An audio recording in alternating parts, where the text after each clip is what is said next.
Rogério Charles é regente, professor universitário e musicoterapeuta, além de ter uma larga experiência de cantor e violonista na noite de Fortaleza. A música chegou cedo na vida dele e iniciou ainda na infância com as aulas de violão. Ele é graduado em música pela Universidade Estadual do Ceará e pós-graduado em musicoterapia, uma vida dedicada à música. A repórter Luciana de Andrade conversou com ele sobre a carreira e os projetos. Acompanhe.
Olá, o Identidade Cultural de hoje recebe o professor e regente Rogério Charles. Tudo bem, Rogério? Tudo bem, querido.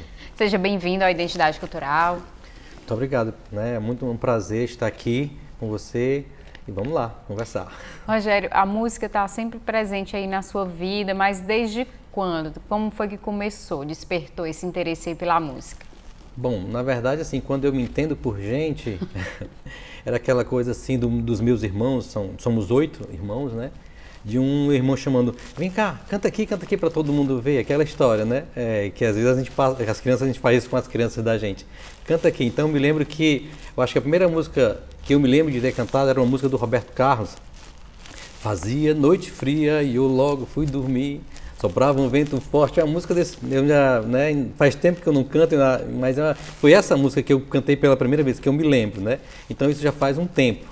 E aí eu sou o 8º filho de uma família, né, de 8 homens e tive uma irmã que nasceu e faleceu, mas todos os meus irmãos aprenderam a tocar violão. E eu fui o último e aprendi com todos, né? E aí já fui tocando. E aí eu acho que num tempo diferente do deles, já tive a oportunidade, né, de aprender mais, de tocar mais. E começou assim, lá na minha casa, no meu, né, no ambiente familiar, né, e aí começou nesse lugar. E sua família tem músicos? Na verdade, assim, todos tocam, né, de forma amadora. Não estou dizendo que não tem a qualidade no que eles fazem, mas não são profissionais dessa área. Né? Mas o que foi interessante que dos 8... Depois que eu estudei, cresci, me formei e fiz a minha formação e tudo, 3 deles estudaram comigo numa pós-graduação que eu dei aula. Né? Eles fizeram a pós-graduação em música e eu tive a oportunidade de alguma forma retribuir o que eles haviam passado para mim, né, quando eu era criança. Então você se formou, então já foi decidido, eu quero isso para a minha vida. Não, na verdade não foi bem assim. né, a gente começa ali, eu comecei na infância mesmo, tocando e brincando de música, mas chegou uma hora que eu tive que tomar uma outra decisão. Na verdade, eu fui para a área das ciências da computação, né, mas não a faculdade. Eu fiz cursos técnicos na área de ciências da computação, e aí comecei a trabalhar nessa área. A música ficou um pouquinho de lado, mas sempre latente, né? Até que um dia eu já era analista de sistemas e resolvi largar tudo e ir para a música, né? Isso foi em 93, 92 eu entrei na faculdade, na UES, fiz minha graduação lá. Em 94 larguei tudo, tanto é que eu conto a minha carreira profissional começando do segundo semestre da faculdade, que foi quando eu deixei tudo, né? Tudo assim, deixava as minhas outras atividades profissionais e se dedicou à exatamente, música, né? Única e exclusivamente à música. E começou tocando aonde? Como foi? Na verdade, assim, quando eu entrei na universidade foi o momento de assumir, né, a profissão. Então, eu fiz o primeiro semestre ainda trabalhando e quando eu decidi sair, aí eu deixei tudo e aí quem digamos assim, me deu a mão foi o Rogério Lima, que é um músico da cidade, um violonista, dono de uma escola de música, Tocata. E aí terminei o primeiro semestre da faculdade e quando eu deixei, eu disse, eu estou precisando trabalhar. E ele disse, vem para cá, né? E aí eu comecei a trabalhar dando aula de música na escola, né, nessa escola. E aí foi, dando aula de música na escola e aí paralelamente a isso, né, tocando, né, em bares, tocava na noite. Toquei na noite um tempo antes mesmo de entrar na faculdade, eu experimentei essa coisa de tocar na noite. É uma escola, né, é uma outra escola, aprendi muito, né, porque você está lá com as pessoas e as pessoas às vezes querem a música só como pano de fundo, né, e você tem que entender isso. Mas às vezes as pessoas também querem participar. Então você vai pegando esse time, né, de entender quando as pessoas querem participar ou quando elas querem mais simplesmente ouvir uma música. Então é uma outra escola, né? Aprende-se muito, né? Se desenvolve muito enquanto instrumentista, enquanto cantor, né? Enquanto intérprete. Mas aí eu fui migrando, né? Aí depois participei de alguns grupos da própria faculdade e depois outros colegas chamaram para formar outros grupos. Eu participei de um grupo chamado Acorde, né? Da Jaqueline Sidney, né? Que é uma colega da gente. E nesse grupo nós comecei a tocar em eventos. Também passei por esse ambiente dos eventos, né? De cerimônias, de casamentos. E fui acumulando também experiência nesse espaço. Mas aí também fui me transportando e aí fui caminhando. E depois passou também a dar aula de música? Foi em seguida ou foi tudo junto? Algumas coisas aconteceram de forma paralela, né? Porque assim, quando a gente está na faculdade, a gente vai experimentando o que é que você pode fazer, né? E aí a gente, nessa perspectiva de se manter disso, você tem que abrir o leque, né? Você tem que ver as possibilidades. Eu nunca fui de fazer só uma coisa, né? Até porque na faculdade, o curso que eu fiz foi um curso de licenciatura, né? Que é para ensinar música. E aí, mas você tem outras oportunidades, você tem formação de conjuntos, né? E aí tinha o coral da universidade, onde eu também participei, e aí eu já gostava de cantar, né? E o coral tem uma coisa interessante, eu fui fazendo parte de todo esse ambiente, fui aprendendo o máximo que eu pude, e fui transitando, digamos assim, né? Tanto na questão do ensino, como na questão do violão e da voz, de tocar, e fui indo para a regência coral também, né? E aí, em um determinado ano, depois de muito tempo de estudo de violão, eu acabei desenvolvendo uma coisa chamada distonia focal, que é um distúrbio neurológico, é uma doença que você adquire, que você perde, às vezes, o movimento dos dedos e tudo, né? E eu perdi o movimento do dedo anelar. Então as coisas que eu tocava, que exigia mais técnica, né? A coisa do repertório violonístico que eu estudei durante muito tempo, ficou difícil de fazer, né? Mas eu não deixei de tocar porque eu também tenho os meus arranjos, que eu gosto de fazer e gosto de tocar, mas limitou a minha ação, o meu trabalho enquanto violonista de performance, né? De tocar, né? Mas tudo bem. Né? Mas aí superou, tentou fazer. Na verdade, assim, hoje existe um forma. Tratamento para isso, né? Já existe um tratamento para isso, eu não fiz ainda, mas é um tratamento que, na verdade, é um tratamento de você reaprender a tocar, na verdade. Você vai ter que reaprender a tocar o violão. Então eu estou assim, planejando fazer isso, né? Mas aí acabou ficando em segundo plano o violão, essa coisa do violão erudito, do violão clássico, do violão instrumental.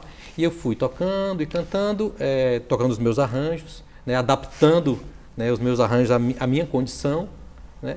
E aí o coral foi tomando mais espaço, foi assumindo mais esse trabalho dos corais, fui regendo mais corais. E hoje você é regente de alguns corais. Sou, e orientador vocal também. Isso, exatamente. Hoje eu trabalho, né? O foco principal é na regência coral hoje. Hoje eu rejo alguns grupos na cidade, né? E o foco principal é esse, principalmente.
Você também é enveredou para o lado da musicoterapia, né? Como foi que você chegou aí nesse processo? Na verdade, assim, alguns professores, algumas pessoas percebem música de uma forma diferente, né? Então, a música para mim sempre foi uma coisa de incluir pessoas, né? Apesar que às vezes a música exclui pessoas, né? E deixa pessoas tristes, porque também às vezes as pessoas querem aprender e os professores não encontram uma metodologia que aproxime as pessoas. Às vezes as metodologias, os professores afastam as pessoas, né? Porque às vezes a pessoa não tem tanto talento assim. Né? Às vezes é mais força de vontade do que o talento, né? Isso, né? A gente conhece muita gente que tem talento e que não faz nada, né? E tem pessoas que se esforçam mais. E você tinha, né? Hoje você tem menos, uma metodologia de ensino de processos que privilegia as pessoas que já têm o talento. Sim. Né? Então, quando eu fiz o meu mestrado, eu fiz entrevista com pessoas que tinham tido vontade de estudar música e tudo. Muitos passaram por processos traumáticos. Nessa época eu não era musicoterapeuta ainda, né? Mas para mim a música é assim, é para incluir as pessoas, é para as pessoas, sempre foi isso, né? Mesmo quando eu dei aula no Conservatório de Música, que é uma escola que tem lá a grade curricular e tudo, o que tem que fazer, né? O que o aluno tem que alcançar no final de cada período. Mas eu sempre encontrei um jeito de fazer a pessoa gostar do que estava fazendo e se superar, né? E então, essa coisa da inclusão, né? Na música vocal também é assim, os meus corais, os corais que eu rejo, qualquer pessoa pode cantar, né? Mesmo que ela seja desafinada. Mesmo que seja desafinada. Então, vou participar desse coral. Pois eu acho que você nem é desafinada. Mas qualquer pessoa pode participar dos corais com os quais eu trabalho, né? Eles têm toda essa característica. E aí cabe a mim, enquanto maestro e orientador vocal, porque eu também estudei essa área, né? Cabe a mim fazer com que as pessoas aprendam, né? Porque é possível aprender. Então, eu sou uma pessoa que tenho a minha história, mas eu também vim da academia. Então, existem métodos de fazer de se cantar, né? Claro que tem gente que consegue já tem essa habilidade, né? Quando era criança foi estimulada, essa coisa, de tipo de coisa. Mas tem gente que precisa da informação técnica. E existe um jeito de você respirar, existe um jeito de você articular, né? Fazer articulação, existe um jeito de você trabalhar a ressonância. Então, então eu vou cantar, se eu canto esse som sai dessa forma por conta da minha postura vocal, né? Se eu uso um tipo de postura vocal, olha aí, muda a diferença, timbre, né? Então, às vezes as pessoas, às vezes não. Infelizmente, a gente não tem acesso a esse tipo de informação de forma fácil. Então, as pessoas não sabem dessas informações, né? Então, existe um jeito para se cantar, né? Assim como existe um jeito para ser repórter, um jeito de se fazer entrevista, né? Existe jeito... É uma técnica, né? Exatamente, né? Claro que, obviamente, você ajusta, você tem a técnica, você tem o improviso, mas existe um jeito de se fazer isso, né? Então, eu sempre dei aula e trabalhei, tanto no violão, como na voz, como nos corais, nessa perspectiva de fazer as pessoas estarem ali, né? Se sentirem bem, né? Obviamente, os corais com os quais eu trabalho, eles não são corais terapêuticos, nem musicoterápicos. Eles são corais artísticos, né? Mas as pessoas estão lá também para se encontrarem, para se divertirem e tudo isso. Então, no meu caso, eu tento equilibrar todas essas questões, né? O resultado da performance, né, em si, como eu trabalho com corais em empresa também.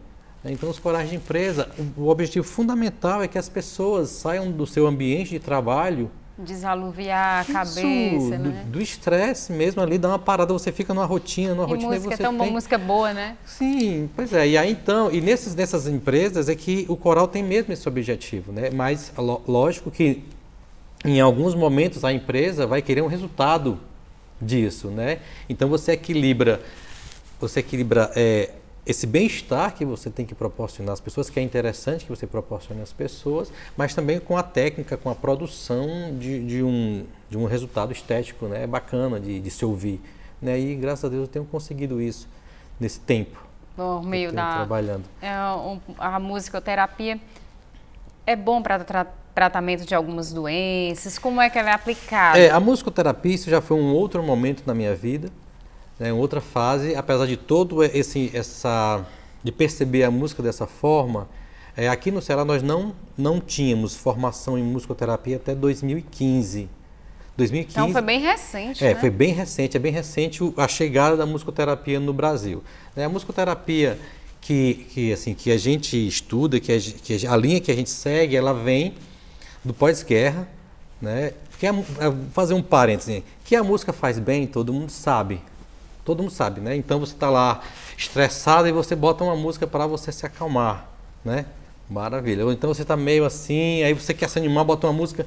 A gente sabe. Hoje eu acordei muito cedo, aí eu precisava de alguma coisa. Eu coloquei uma música mais animada, né? Pronto. Para poder eu trabalhar e entrar no ritmo, porque se vou colocar uma música mais calma, ia me dar mais sono. Exatamente, você falou tudo. Então, e não é de hoje que a gente sabe disso. Né? Então, desde que existe gente, que as pessoas começaram a usar os sons, que eles começaram a perceber que a música tinha esse poder, né? Mas isso não é musicoterapia, né? Isso aí é o entendimento de que a música ela pode proporcionar bem-estar e mexer com a gente, né? A musicoterapia como ciência, como área de estudo e de formação, ela começa no pós-guerra, né? Ali no pós-guerra, os soldados começaram a voltar, né? Das guerras, mutilados, muitos loucos, né? E muita dor, muito mal-estar. E a música foi colocada nesses espaços como entretenimento para as pessoas, né, relaxarem mesmo. Só que o que aconteceu?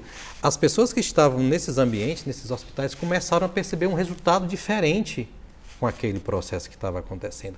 E aí começaram a estudar e entender isso, né? E ali perto ali dos anos 50 foi criada a primeira formação, o primeiro curso de musicoterapia nos Estados Unidos. Aí vocês têm um deslocamento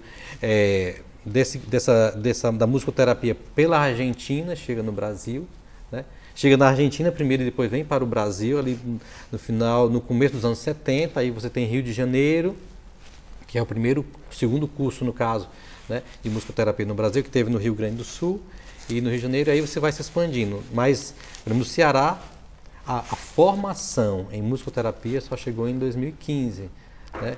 Então, todos nós que já tínhamos essa vontade de entender essa possibilidade, essa diferença do fazer musical, começamos. Né? Então, hoje a formação já está na 5ª turma, né? E é bem interessante. E a musicoterapia, o que é a musicoterapia, na verdade, né? A musicoterapia é a utilização dos elementos musicais, né? Ritmo, harmonia, melodia, né? Silêncio, inclusive, né? Numa perspectiva de promover saúde. E quem é que faz musicoterapia? É o musicoterapeuta formado. É porque nós utilizamos abordagens específicas, técnicas. Precisa de conhecimento. Precisa. Né? Precisa porque, na verdade, a música também pode fazer mal. Né? Porque, na verdade, apesar de algumas questões, um dia desses nós recebemos no WhatsApp uma lista de músicas para passar dor de cabeça, uma lista de música para isso e para aquilo. E, assim, a gente não trabalha assim. Né? Porque a música ela depende muito da pessoa. Quando um musicoterapeuta vai fazer um trabalho com uma pessoa, com um cliente ou com um grupo, ele tem que conhecer a identidade musical daquele paciente, né? Ou daquele grupo de pessoas para poder construir um processo terapêutico. Então, é assim que funciona. Ouvir música é bom, faz bem, mas isso não é musicoterapia. Né? Então, a gente tem que ter essa questão mesmo do entendimento, né? Que você precisa se formar, né, estudar todas essas técnicas, métodos e abordagens e identificar a partir da dificuldade do seu paciente qual dessas abordagens, quais desses técnicos, né? Devem ser utilizadas. Né? E não é a sua música, não é a minha música. Não é a sua preferência. Não né? é a minha preferência. Então, é bastante interessante. E assim, o perfil do musicoterapeuta, muitas pessoas às vezes vão estudar musicoterapia, têm vindo estudar musicoterapia, né? Mas tem uma coisa que é muito importante, que às vezes quem está muito acostumado a ser artista, às vezes demora a entender. Né? Você não é o centro das atenções. O artista não é o centro das... Eu sou artista. É difícil, né? Para alguns artistas é difícil, né? Eu estou ali no set, eu não sou... Quem é a principal pessoa é o meu cliente, o meu paciente. Não sou eu, né? Então o artista que está acostumado a subir no palco e receber aplauso, para ele é difícil entender isso. Ser coadjuvante, né? Ali na cena. Exatamente, a gente precisa entender isso. E outra coisa, um outro aspecto muito importante é que é a música do seu paciente. Então, se você adora Tom Jobim, como eu gosto, mas o meu paciente não se interessa nem um pouco por Tom Jobim, ele se interessa por outro tipo de música. Música que, digamos, que eu não gosto, que eu não preciso citar, não vou nem falar. Uma música que eu não gosto, o meu paciente é essa música, que vai começar, né, a permitir que haja esse contato, que ele me diga o que ele está sentindo, essas coisas. Então, eu vou ter que ouvir essa música, entender essa música. Né? Então, se eu tenho essa coisa muito forte do meu gosto musical, como... Quem quiser impor isso não vai dar certo. Não é um tratamento, é o seu tratamento para você, né? Exatamente, né? Então, assim, por exemplo, eu estou com um paciente que ele gosta muito de bossa nova, né? Ele gosta de bossa nova, ele conhece tudo de bossa nova e, assim, tudo bem, né? Mas e se ele não gostasse? Então, como é que seria, né? Então, é preciso que a gente entenda isso, conheça, estude, pesquise, né? É uma área nova, né, que se imaginar que começou nos anos 50, é uma área de estudo nova, mas que tem avançado muito, né? A gente hoje pode atuar desde da gestação, né? Hoje nós temos importante para o desde bebê, a gestação, né? Ouvindo, né? Proporcionar essa audição, né? E assim, a gente tem pessoas que trabalham até em estados paliativos, quando as pessoas já sabem que já estão com seus, né? com sua missão aqui cumprida e precisam se preparar para isso. Então a musicoterapia atua desde essa ponta até a outra, né? Então são várias áreas, na área hospitalar, na área clínica, né?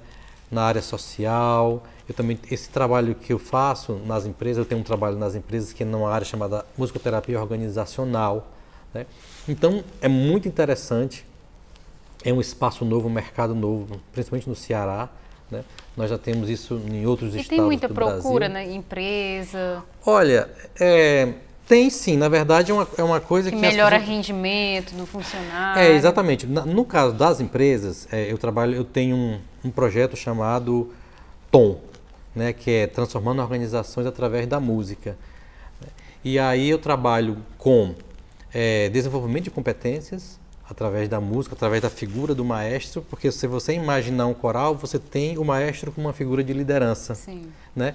E no coral, ou numa banda, ou numa orquestra, você tem agrupamentos musicais, né? Que a gente faz aí uma metáfora com as equipes da empresa. Então, eu tenho conseguido desenvolver trabalho, é muito diferente, né? As empresas hoje estão um pouco cansadas do PowerPoint, né? Então você faz uma coisa lúdica, mas sempre trazendo para a fundamentação disso, né? Sempre fazendo a fundamentação para não virar, não que recreação não seja importante, obviamente uma recreação é importante, mas não é o objetivo do trabalho, né? É a partir daquele contexto você desenvolver mesmo e refletir sobre competências, né?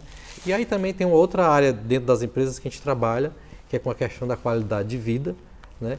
Então assim, eu rejo coral há muito tempo em empresas, né? Na verdade a minha vida toda, desde que eu saí da universidade, eu já comecei a trabalhar em empresas, né? E aí você tem o coral como um ambiente de promoção de qualidade de vida. Apesar de eu antes não ser musicoterapeuta, mas eu já tinha esse entendimento, né? Que a música está ali para que as pessoas, como eu já falei antes, né? Para que as pessoas possam relaxar, que as pessoas possam desestressar um pouco, rir um pouco, né? E aí eu ainda tenho uma outra área da musicoterapia organizacional, que é também essa coisa do recrutamento e seleção, né? A gente pode ajudar as empresas com isso também, fazendo atividades e vivências e dinâmicas, né? Que podem ajudar as empresas a contratar os seus colaboradores, né? Se você imagina que o grupo de pessoas vai ser avisado que vai estar passando por um processo e você coloca vários instrumentos musicais no ambiente de todos os tipos, de todos os formatos, e não exigem que as pessoas tenham experiência no instrumento e permite que elas toquem os instrumentos. As pessoas começam ali meio tímidas, mas daqui a pouco elas estão tocando, experimentando, e aí, né, você começa a ver as pessoas, né? Aí você sugere que as pessoas troquem os instrumentos, por exemplo. Algumas pessoas não trocam, né? Ela está sinalizando. Né? Você tem uma pessoa que pega lá um bumbo e começa a tocar muito forte. Mesmo que no começo ela comece devagarzinho, daqui a pouco, quando tiver todo mundo tocando, ela vai de repente tocar mais forte. E você tem uma pessoa que pega um ovinho, ele fica bem escondidinho tocando. É mais tímido. Então né? você, já dá para pegar algumas características das pessoas. Exatamente. Né? Então é uma pequena atividade que você pode fazer várias leituras, né? Então a música no ambiente organizacional é algo bem interessante também, né? Então, a música aí faz bem, acho que só faz mal em alguns casos, né? Faz. A gente precisa saber conhecer a música do nosso cliente, do nosso paciente, para não provocar isso, né? Porque não é difícil, né? Com certeza você deve ter uma música e quando você ouve, puxa vida, não. Essa não. Aí já imaginou você ficar ouvindo essa música? Então, é complicado. Rogério, eu quero te agradecer a participação aqui no Identidade Cultural, que você venha em outras oportunidades também. Tá bom, eu é que agradeço a oportunidade. Quando eu soltar a minha voz por favor entenda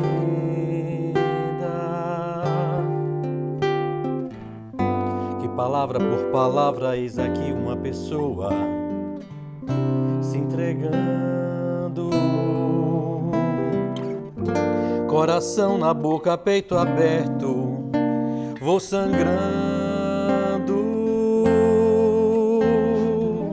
São as marcas dessa nossa vida que eu estou cantando. Quando eu soltar minha garganta, esta força tanta, tudo que você ouvir esteja certa que eu estarei vivendo. Veja o brilho dos meus olhos e o tremor nas minhas mãos, e o meu corpo tão suado, transbordando toda raça e emoção. E se eu chorar e o sal molhar o meu sorriso, não se espante, cante, que o meu canto é minha força pra cantar. Quando eu soltar a minha voz, por favor entenda, é apenas o meu jeito de dizer o que é amar. O Identidade Cultural fica por aqui, mas não esqueça, você pode entrar em contato com a gente pelo telefone 3277-3748. Acompanhe ainda nossa programação nas redes sociais.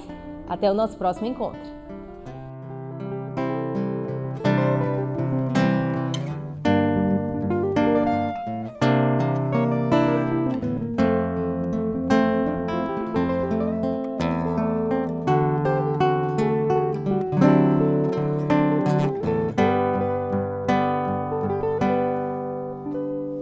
Quando eu soltar minha garganta, essa força tanta,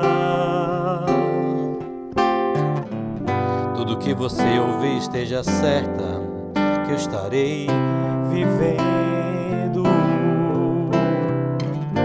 Vejo o brilho nos meus olhos e o tremor nas minhas mãos, e o meu corpo tão suado, transbordando toda raça e emoção. E se eu chorar e o sal molhar o meu sorriso, não se espante, cante, que o meu canto é minha força pra cantar. Quando eu soltar a minha voz, por favor entenda, é apenas o meu jeito de dizer o que é amar. E se eu chorar e o sal molhar o meu sorriso, não se espante, cante, que o meu canto é minha força pra cantar. Quando eu soltar a minha voz, por favor entenda, é apenas o meu jeito de dizer o que é amar.